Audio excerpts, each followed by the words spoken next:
There's a pattern you might have noticed in the last couple of years. A controversial bill gets introduced in one state legislature where it generates outrage and protest and cable news coverage. Then the bill passes, and the next thing you know, the same bill, or a similar version, pops up in 5 other states. It happened with a Mississippi law banning abortion after 15 weeks after conception.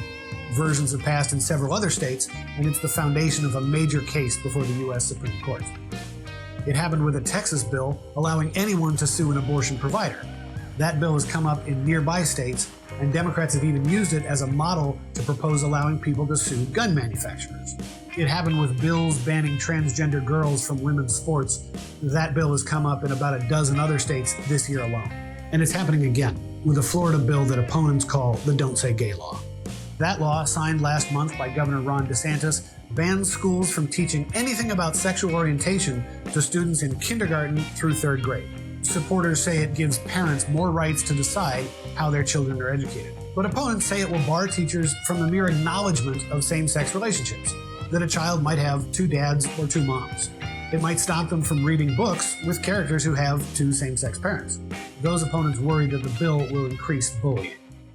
Now, a similar bill is on the move in at least a dozen states controlled by Republicans. The bill has already been introduced in Alabama, Ohio, and Louisiana. Texas Governor Greg Abbott says he will make it a priority when his state legislature returns to Austin next year. States are, as the late Supreme Court Justice Louis Brandeis famously wrote, the laboratories of democracy. And this is a prime example of what he meant. When one state adopts a policy, the others take note. If they like the idea, they'll try something similar, even if their version is more tailored to their particular circumstances. In turn, what those states do influences the federal government as well. In the 1990s, a bunch of Midwestern Republicans passed welfare reform laws, which Bill Clinton used as a framework for one of the most substantial measures of his presidency. In the 2000s, a Massachusetts healthcare law, signed by then-Governor Mitt Romney, became the basis for Barack Obama's Affordable Care Act. And in the last decade, state actions on criminal justice reform led to one of the only big bipartisan accomplishments of the Trump administration. Legislators are constantly looking for the next big idea that's going to win them praise and maybe even a promotion. What starts off as a big idea in just one state today is likely to show up in 5 states tomorrow, in 20 states next year, and in Congress the year after that.